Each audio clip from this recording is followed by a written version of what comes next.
अब करना क्या है तुमको पढ़ाई में, अब तुमको क्या पढ़ना है, क्या करना है वो समझो, बहुत ध्यान से समझना। जो मैं तुम्हें समझाने की थोड़ी सी प्रयत्न करूंगा, कोशिश करूंगा कि तुम्हारा पढ़ाई का अप्रोच क्या रहेगा वो ध्यान से सुन लो। अभी से तुम क्या करोगे, जो भी मैंने तुमको पढ़ाया है उसके हिसाब से मैंने तुमको काफी सारा नोट्स तो दिया है, बाकी जो नहीं दिया है उसका तुम लेक्चर के हिसाब से खुद से नोट्स बनाओगे। ओके, तुम खुद से नोट्स बनाओगे और तुम्हारा ही नोट्स तुम्हारे लिए सबसे ज्यादा इंपॉर्टेंट चीज है, इधर उधर की चीजें नहीं करनी है।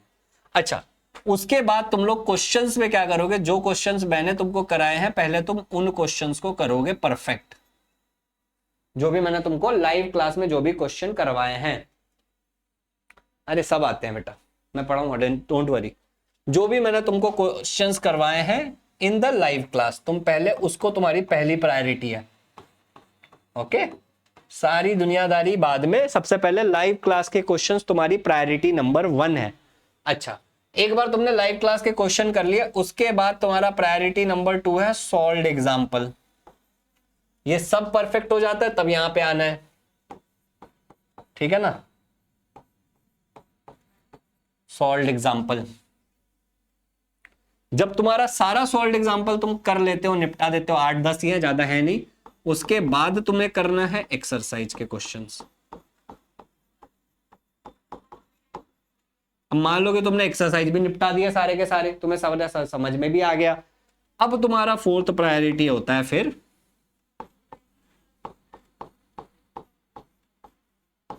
एमएचटी सीईटी भी नहीं, यहां पे भी 4th priority is also not MHT CET का टेस्ट। यहां पे भी तुम्हारी जो प्रायोरिटी होगी वो एक्चुअली क्या होने वाली है मैं तुम्हें बताता हूं। यहां पे भी तुम्हारी प्रायोरिटी पहले होगी जो मैंने ऑब्जेक्टिव टेस्ट दिया है पहले, and this is not for only this chapter, her chapter के लिए। तो तुम ऑब्जेक्टिव टेस्ट को निपटाओगे, जो मैंने तुम्हें ऑब्जेक्टिव टेस्ट दिया है। एक बार तुम्हारा ऑब्जेक्टिव टेस्ट हो जाता है उसके बाद तुम एमएचटी सीईटी के टेस्ट को लगाओगे।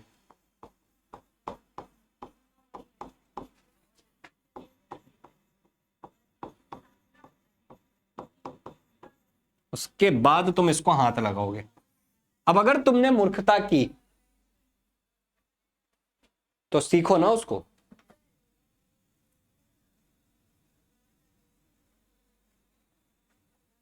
बहुत बढ़िया सिलोय, बहुत बढ़िया। अरे अपन सब अच्छा ही पढ़ाते हैं, मुझे पता है। चलो अब यहां पे ध्यान से देखने वाली बात, समझने वाली बात, ध्यान से देखो। लाइव क्लास के जो नोट्स हैं, यहां से तुमको क्या क्लियर करना होता है, कॉन्सेप्ट। यहां से तुम्हारा होता है कॉन्सेप्ट क्लियर। अब तुमको पता है हेड ऑन कोलिजन क्या होता है, इलास्टिक कोलिजन क्या होता है, इन इलास्टिक कोलिजन क्या होता है, अब तुमको ये सारी चीजें पता है। तो यहां से तुम क्लियर करते हो कॉन्सेप्ट। लाइव क्लास के क्वेश्चन से तुम्हारे जो कॉन्सेप्ट है वो थोड़े से परफेक्शन के डायरेक्शन में जाते हैं, तुमको श्योरिटी हो जाता है कि हाँ भाई यही चीज हमारा कॉन्सेप्ट है, इसको ऐसे ही अप्लाई करते हैं, सिंपल क्वेश्चन होता है। सॉल्व्ड एग्जांपल से तुमको मिलता है थोड़ा सा एक्स्ट्रा प्रैक्टिस, थोड़ा सा एक्स्ट्रा चैलेंज। बट ये चैलेंज उतना नहीं है क्योंकि तुम्हारे पास इसका सॉल्यूशन उपलब्ध है, तुम्हें दिख रहा है, बट उसको समझना चैलेंज है, ठीक है ना। फिर तुम्हारे आते हैं एक्सरसाइज के क्वेश्चन। यहां पे तुम्हें को मिल जाती है परफेक्ट प्रैक्टिस, और तुम्हारा यहां तक अगर तुमने ईमानदारी से मेहनत की है, डाइजेस्ट से देख देख के आंसर नहीं निकाला हमेशा, और एटलीस्ट डाइजेस्ट से देख के किया भी है तो भी पहले गलती कर ली फिर डाइजेस्ट में देखा, गलती कर ली फिर डाइजेस्ट में देखा, कोई दिक्कत नहीं है। तब तुम्हारा यहां तक आते आते 100% कॉन्सेप्ट क्लियर हो जाता है। समझना, 100% तुम्हारे कॉन्सेप्चुअल क्लैरिटी आ जाती है तुम्हारे अंदर। पर हम इतने आलसी है कि हम इतना तो करते ही नहीं है। ओके, फिर जब हम ऑब्जेक्टिव टेस्ट देते हैं तो हम श्योरिटी की तरफ चले जाते हैं कि हम और ज्यादा श्योर हो जाते हैं चीजों को लेकर के कि अच्छा भाई ऐसा ऐसा करना है, समझ आ गया। अच्छा, ये भी जब तुम्हारा हो जाता है, फिर जब तुम एमएचटी सीईटी के टेस्ट देते हो तो अराउंड तुम 200 से 300 क्वेश्चंस को प्रैक्टिस करते हो, ठीक है ना। 200 से 300 क्वेश्चंस तुम प्रैक्टिस करते हो, जिसमें पीवाईक्यूज कवर कर रहा हूं मैं, उस टॉपिक से रिलेटेड जेईई नीट के क्वेश्चंस मैंने टेस्ट में डाले हैं तुम्हारे, और बहुत सारे और भी क्वेश्चंस मैंने डाले हुए हैं, ठीक है ना। तो जैसे कम से कम 25-25 क्वेश्चंस के तुम्हारे मैंने कितने टेस्ट दिए इसके, कम से कम 10 से 20 टेस्ट होंगे तुम्हारे, ठीक है ना। तो बहुत क्वेश्चन तुम कर लेते हो, अराउंड 25 से 10 भी करोगे तो 250 क्वेश्चंस तुम तो यूं ही प्रैक्टिस कर डालोगे, राइट। तो जब तुम्हारी इतनी सारी प्रैक्टिस हो जाती है तब तुम एकदम रेडी हो जाते हो। तो इट्स अ लॉन्ग जर्नी, जहां पे अगर तुम आलस के साथ जाओगे तो गड़बड़ कर दोगे, तो आलस नहीं करना है भैया, समझ रहे हो। अप्रोच क्या है? सबसे पहले जो क्लास में नोट्स दिए गए उन नोट्स से थोड़ी क्लैरिटी लेंगे। उसके बाद क्वेश्चन जो लाइव क्लास में कराए जा रहे हैं बहुत आसान से क्वेश्चन होते हैं, टॉपिक किया क्वेश्चन किया, टॉपिक किया क्वेश्चन किया। अच्छा, उसके बाद सॉल्व्ड एग्जांपल, जिससे हमको क्या होगा, थोड़ा सा एक्स्ट्रा चैलेंज होगा उसको समझने में, क्योंकि सॉल्यूशन बहुत गंदी तरीके से है, बट क्वेश्चन और सॉल्यूशन को एक तालमेल मिला के समझना है, वो चैलेंज हो जाएगा हमारे लिए। एक्सरसाइज को जब हम ईमानदारी से करेंगे होगा क्या, क्वेश्चन देखा मुझे नहीं समझा, क्वेश्चन देखा मुझे नहीं समझा, क्वेश्चन देखा मुझे नहीं समझा, सॉल्व किया, गलत हो गया, डाइजेस्ट में देख लिया, एआई दोस्त का इस्तेमाल कर लिया, समझ में आने लगा। यहां पे तुम्हारा मेरे हिसाब से प्रैक्टिस के साथ 100% कॉन्सेप्चुअल क्लैरिटी आ जाएगा अगर तुम मेरे अप्रोच से जाओगे तो। अच्छा, फिर ऑब्जेक्टिव टेस्ट में मैं क्या कर रहा हूं तुमको, ऑब्जेक्टिव टेस्ट में मैं आजकल तुम्हें 30 से 50 क्वेश्चन दे रहा हूं, जिससे तुम्हारे टेक्स्ट बुक के हर एक टॉपिक को मैं कवर करने की कोशिश कर रहा हूं। तो वो 30 से 50 क्वेश्चन से तुमको और श्योरिटी आ जाएगा कि हाँ, थ्योरेटिकली भी मुझे चीजें समझ आ गई है, न्यूमेरिकल वाली भी सिंपल सादे सी चीजें मुझे आ गई हैं। फिर जब एमएसटी सीईटी पे जाओगे ना, तो तुम क्वेश्चंस को समझोगे और सोच पाओगे जवाब को। Classical thinking, critical thinking, PYQs, ये सब तुम कर पाओगे। वरना क्या होगा, डायरेक्ट अगर तुम इस टेस्ट सीरीज को हाथ लगा देते हो, ठीक है ना, तुम डायरेक्ट जाते हो इसके टेस्ट देने शुरू कर देते हो, ओके, एमएसटी सीईटी के टेस्ट देने शुरू कर देते हो, तुम पीवाईक्यूज देखते हो, कुछ ही नहीं समझेगा, ऐसा लगेगा मुझे कुछ आता ही नहीं है। समझ रहे हो, ये वाली फीलिंग नहीं आनी चाहिए। अप्रोच एक ये भी हो सकता है हमारे पढ़ाई में, अप्रोच हमारा एक ये भी हो सकता है कि ये सारी चीजें कवर कैसे करें। तो अब एग्जांपल के लिए लॉज ऑफ मोशन लेते हैं, ठीक है ना, अब एग्जांपल के लिए लॉज ऑफ मोशन ही चैप्टर ले लेते हैं, जो हमारे 11th फिजिक्स का 4th चैप्टर है। ये मेरा चैप्टर है मान लो एग्जांपल के लिए। अब एक काम करो, कोई एक बच्चा टेक्स्ट बुक खोलो और काउंट करो कि कितने सॉल्व्ड एग्जांपल है इसमें, ठीक है। क्लास के अंदर सबसे पहले समझो, एक एक चीज को one thing at a time लेते हैं। तो नोट्स मैंने तुमको पूरा पढ़ा दिया, तुमने भी अपना नोट्स बना लिया होगा, बहुत इजी। कितने पन्ने में हमारा नोट्स बना, हमारे 100 पन्ने से के नोट्स होंगे, कम से कम 100 पेजेस के हमारे नोट्स होंगे, या फिर कम, जिसमें हम एक पेज पे एक ही टॉपिक को पढ़ रहे हैं, तो इतना मुश्किल नहीं है वो, ठीक है ना। और ये 100 पन्ने को हम समराइज करके 60-70 पन्नों तक ले आएंगे और हमारा बहुत इजीली हो जाएगा, because it's a big chapter, to very honest. दूसरा मैंने तुमको क्या बोला था कि ये होने के बाद क्लास के क्वेश्चंस, तो हमने क्लास में कितने क्वेश्चंस कर लिए होंगे, हमने हर टॉपिक के बाद क्वेश्चन किया होगा, तो मैं मान के चलता हूं कि हमने क्लास में 40 से 50 क्वेश्चन तो निपटा दिए हैं, ओके। मैं हर चीज मैक्सिमम एंड पे ले रहा हूं, ठीक है ना। तो 40 से 50 क्वेश्चन तुमको बहुत अच्छे से आते हैं, क्योंकि क्लास में तुमने हाँ सर समझा, हाँ भैया समझा, ये तुमने किया है। अब बात करते कि भैया इसके अंदर सॉल्व्ड एग्जाम्पल कितने हैं। तो अगर मैं आप सॉल्व्ड एग्जाम्पल इसके अंदर देखता हूं, इस चैप्टर के अंदर जो आखिरी सॉल्व्ड एग्जांपल है वो 14th या 13th है। 13 सॉल्व्ड एग्जांपल है मेरे हिसाब से, 14 है, जैसा कि मैंने सोचा था 14 ही है, 14 सॉल्व्ड एग्जांपल है, सही है ना। तो इसके अंदर कितने सॉल्व्ड एग्जांपल है, सॉल्व्ड एग्जांपल्स इसके अंदर है हमारे 14 क्वेश्चन है मान लो, ठीक है ना। अच्छा, अगली बात करते हैं, इसके अंदर सॉल्व्ड एग्जांपल 14 हो गए। अब बात करते हैं एक्सरसाइज में कितने क्वेश्चन है, तो एक्सरसाइज की बात कर लेते हैं।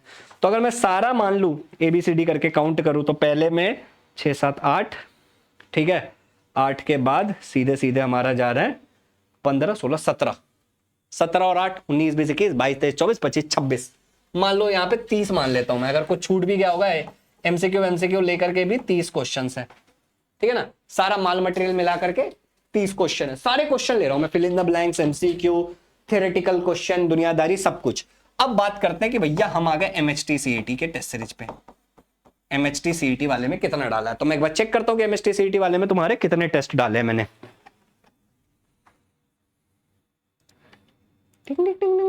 उधर एक चीज मैं भूल गया वैसे, बताऊंगा क्या भूला मैं, एक चीज तो मैं भूल ही गया। MHT CET में लॉज ऑफ मोशन में जाते हैं हम, तो लॉज ऑफ मोशन में 18 टेस्ट दिए मैंने तुम लोगों को, 18 दिए। अच्छा, एक चीज मैं यहाँ पे भूल गया, तुम लोगों ने भी याद नहीं दिलाया यार, कमाल के लोग हो तुम लोग भी। यहाँ पे मैंने 5वां तुमको बोला था कि जो हमारी ऑब्जेक्टिव टेस्ट है, ऑब्जेक्टिव टेस्ट तो एकदम सीधा साधा, यहाँ पे 25 से लेकर के तुम 50 क्वेश्चन एक्सपेक्ट कर सकते हो। प्रैक्टिस, थियरी ज्यादा होता है, मतलब 50-50 का वेटेज डालने वाला हूं मैं, अभी तक तो थियरी दिया है। अच्छा, उसके बाद आ जाते हैं MHT CET।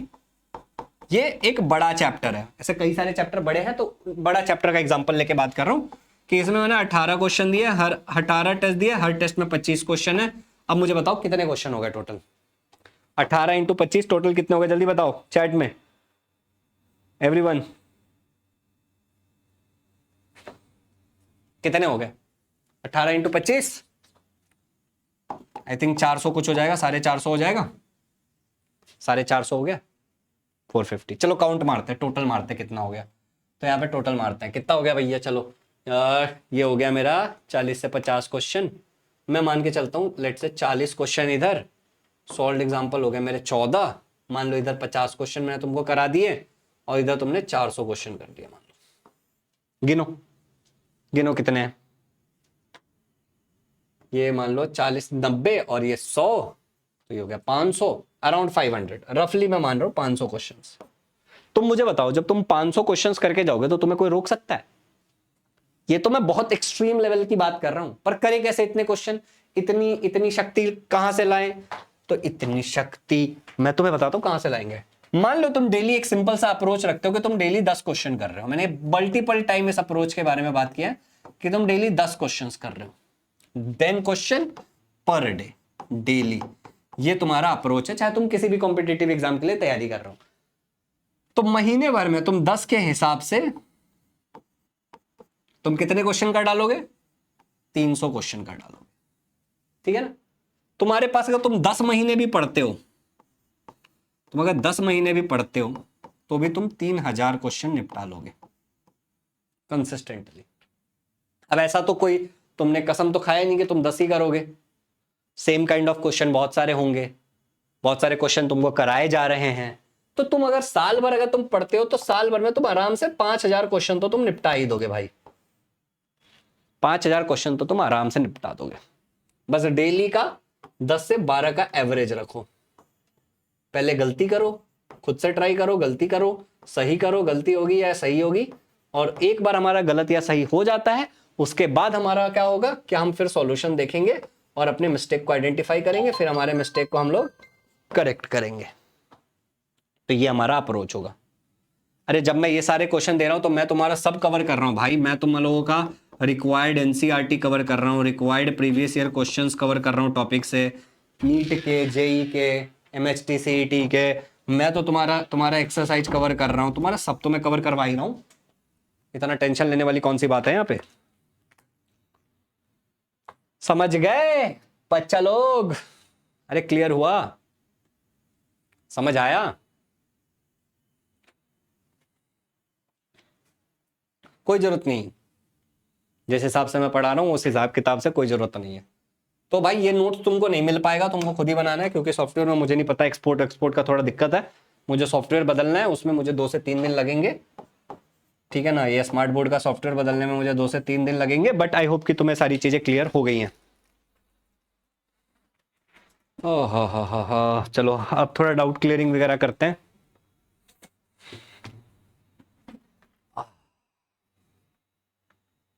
क्लियर हुआ? क्लियर हो गया? सर मेरा डाउट था कि जो परफेक्टली इलेक्ट्रिक पोलराइजर था ना, उसमें ऑब्जेक्ट मतलब किधर मूव कर रहे हैं? जिधर या टकराने के बाद किधर भी मूव कर सकता है। वो टकरा के कहाँ जाएगा वो तो टकराने के बाद की बात है ना। हमें बस इलास्टिक, परफेक्टली इलास्टिक, इन सब में बस एक ही चीज समझना है कि लीनियर मोमेंटम कंजर्व हो रहा है, काइनेटिक एनर्जी लॉस हो रहा है कि नहीं हो रहा है। समझा?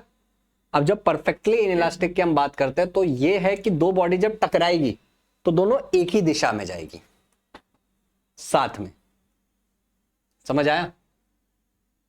और सर जब दोनों बॉडी टकराएगी तो उसका मोमेंटम कंजर्व हो जाएगा, मतलब जीरो हो जाएगा ना। एनीवे जब भी कोई भी चीज टकराती है तो उसके बाद मोमेंटम तो कंजर्व ही हो जाता है, जीरो नहीं हो जाता। जितना पहले था उतना ही बाद में, इनिशियल और फाइनल सेम होता है।